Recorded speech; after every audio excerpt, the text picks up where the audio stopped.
Tentunya masih bersama saya Ribut Ahwani di sini ya, di kesempatan malam hari ini, Senin 24 Februari 2025. Saya sapa terlebih dahulu yang sudah bergabung di WA di 0855420912, ada Mas Adi di Kulu ya. Oke, assalamualaikum Mas Ribut, absen perjalanan halo kota Batik nih, cuaca cerah dingin di sini. Demikian kabar di sini. Request lagu dong. Lagi lembur ya. Oke deh, selamat lembur dan ya itu tadi menarik ya. Seperti yang ditulis oleh Morgan Housel. Yang penting ya, kalau kita berpikir bahwa yang penting itu biarpun sedikit ya, yang paling penting adalah bagaimana kemudian kita bisa mempertahankan apa yang sudah menjadi milik kita, terus kemudian sambil kita menambah gitu. Nah itu teorinya nih. Oke, jangan ngantuk ya Mas Adi. Tetap semangat dong. Mintanya power slave. Jangan kau mati. Yes, nanti saya putar. Oke, masih kita lanjutkan untuk pembacaan buku kita malam hari ini. Masih buku yang sama, The Psychology of Money, karya Morgan Housel. Buku yang saya sering banget nih baca buku ini. Jadi sembari aku siaran ini ya, sebenarnya sambil aku menyelesaikan bacaan buku ini. Tapi nggak apa-apa. Yang penting kita bisa mendapatkan manfaat dari buku ini. Semoga aja ya. Dan semoga aja bisa mendapatkan banyak pelajaran berharga dari apa yang ditulis oleh Morgan Housel ini. Ya, kita lanjut lagi di bab keempat ya, di bagian berikutnya. Housel menulis, pikirkan dengan cara lain. Buffett investor paling kaya sepanjang masa. Namun dia sebenarnya bukan yang paling hebat. Minimal bukan kalau diukur dengan hasil rata-rata tahunan. Jim Simons, Kepala Dana Lindung Nilai Renaissance Technologies, menumbuhkan uang 66% per tahun sejak tahun 1988. Tak ada yang mendekati rekornya. Kita sudah lihat, Buffett menumbuhkan uangnya sekitar 22%. Sepertiga Simons. Harta Simons ketika saya menulis ini adalah 21 miliar dolar. Saya tahu itu kedengarannya konyol mengingat angka-angka yang kita hadapi, tapi dia 75% lebih tidak kaya daripada Buffett. Mengapa beda jauh jika Simons investor yang lebih hebat? Karena Simons tidak menemukan irama investasinya sampai berumur 50 tahun. Jumlah tahun yang dia punya untuk menumpuk kekayaan lebih sedikit daripada Buffett. Jika James Simons mendapatkan hasil tahunan 66% selama 70 tahun seperti Buffett, maka hartanya, nah mohon tahan nafas, 63 kuintriliun 900 kuadriliun 781 triliun 780 miliar 748 juta 160 ribu dolar. Wow, itu digitnya berapa ya? Itu angka konyol dan tidak praktis. Namun intinya adalah bahwa apa yang tampak sebagai perubahan kecil di asumsi pertumbuhan ternyata bisa mengarah ke angka konyol dan tidak praktis. Jadi, ketika kita mempelajari bagaimana sesuatu bisa menjadi sehebat adanya, mengapa zaman es terjadi, mengapa Warren Buffett kaya, kita sering mengabaikan pendorong utama keberhasilan. Saya sudah dengar banyak orang berkata bahwa pertama kali mereka melihat tabel bunga berbunga atau compound interest atau salah satu cerita mengenai betapa lebih banyak uang yang akan dimiliki untuk masa pensiun jika Anda mulai menabung pada umur 20 tahun, bukan 30 tahun, hidup mereka berubah. Namun barangkali tidak. Mungkin mereka kaget karena hasilnya tak berkesan benar secara intuitif. Pemikiran linear jauh lebih intuitif daripada pemikiran eksponensial. Jika saya meminta Anda menghitung 8 ditambah 8 ditambah 8 ditambah 8 ditambah 8 ditambah 8 ditambah 8 ditambah 8 ditambah 8 dalam kepala, Anda bisa melakukannya dalam beberapa detik. Hasilnya 72. Jika saya minta Anda menghitung 8 kali 8 kali 8 kali 8 kali 8 dikali 8 kali 8 lagi dikali 8 dikali 8, kepala Anda akan pecah. Hasilnya, nah ini hasilnya berapa nih?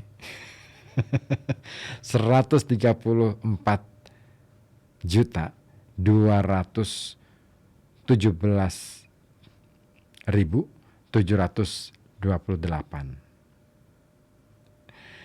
IBM membuat hard drive 3,5 MB pada tahun 1950. Pada tahun 60-an kapasitasnya beberapa lusin megabyte. Pada tahun 70-an, drive Winchester IBM berkapasitas 70 MB. Kemudian drive menjadi makin kecil selagi kapasitas simpan membesar. PC biasa pada awal tahun 90-an berkapasitas 200 sampai 500 MB. Kemudian duar, terjadi ledakan. Tahun 1999 iMac Apple dilengkapi hard drive 6 GB. 2003 120 GB di Power Mac. 2006 250 GB di iMac baru. 2011 hard drive pertama dengan kapasitas 1 TB. 2017 hard drive 60 TB. 2019 hard drive 100 TB. Satukan semuanya. Dari tahun 1950 sampai 1990 kita mendapat 296 MB. Dari 1990 sampai hari ini kita mendapatkan 100 juta megabyte. Jika Anda seorang yang optimis dengan teknologi pada tahun 1950-an, Anda boleh jadi memprediksi bahwa penyimpanan praktis bakal menjadi 1000 kali lebih besar. Barangkali 10.000 kali lebih besar jika Anda sangat optimis. Sedikit yang bakal mengatakan 30 juta kali lebih besar dalam masa hidup saya. Namun itulah yang terjadi. Hakikat penumpukan yang kontraintuitif bahkan membuat yang terpintar di antara kita mengabaikan kedahsyatannya. Pada tahun 2004, Bill Gates mengkritik Gmail yang baru hadir, bertanya mengapa orang bakal perlu penyimpanan 1 GB.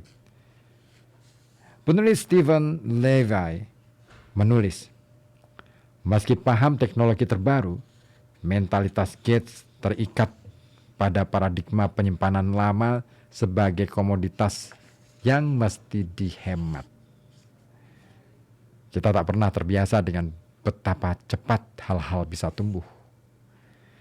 Bahayanya di sini adalah bahwa ketika penumpukan tak intuitif, kita sering mengabaikan potensinya dan memusatkan perhatian untuk menyelesaikan masalah melalui cara lain. Bukan karena kita berpikir berlebihan, melainkan karena kita jarang berhenti sejenak untuk mempertimbangkan potensi penumpukan. Tak satu pun dari 2000 buku yang membedah keberhasilan Buffett berjudul "Bapak ini telah berinvestasi secara konsisten selama 3/4 abad." Namun kita tahu bahwa itulah kunci sebagian besar keberhasilannya. Memang sukar memikirkan matematikanya karena tidak intuitif. Ada buku-buku mengenai siklus ekonomi, strategi trading, dan pilihan sektor. Namun buku paling dahsyat dan penting seterusnya dijuduli Diam dan Tunggu.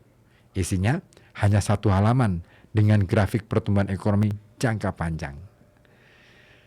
Pelajaran praktisnya adalah bahwa penumpukan yang kontraintuitif boleh jadi bertanggung jawab atas mayoritas trading mengecewakan, strategi buruk, dan upaya investasi sukses. Jangan salahkan orang kalau mengerahkan segenap upaya dalam belajar dan berbuat, mencoba meraih hasil investasi terbesar. Secara intuitif, itu tampak seperti cara terbaik mendapatkannya. Namun, investasi bagus belum tentu perihal meraih hasil terbesar, karena hasil terbesar cenderung terjadi sesekali dan tak bisa diulang. Yang lebih penting adalah mendapat hasil lumayan yang bisa diandalkan dan diulang selama-lamanya. Barulah penumpukan bisa menggila. Kebalikannya, meraih hasil besar yang tak bisa dipegang mengarah ke beberapa cerita tragis. Kita akan butuh bab berikutnya untuk menyampaikan ceritanya. Seperti apa ceritanya? Tunggu ya. Ada Bani Adam yang ikut bergabung lewat WhatsApp. Assalamualaikum, selamat malam. Waalaikumsalam, selamat malam juga. Apa kabar? Baik, tetap menyimak-nyimak pembahasannya nih. Polnonawen malam ini dingin sekali. Sama, di sini juga dingin. Oke deh ya. Tadi ada siapa? Adik Ulu yang sudah request Jangan Kau Mati dari Power Slave. Saya coba hadirkan malam hari ini ya, menemani Anda di kesempatan malam hari ini. Pokoknya tetap pantengin terus FM 91,2 Radio Kota Batik News Interaktif Solutif, karena apalagi kalau kita bahas buku nih, buku ini keren banget menurut saya. Nggak tahu Anda gimana menyikapi ini, kasih tanggapan boleh. Power Slave, Jangan Kau Mati diminta sama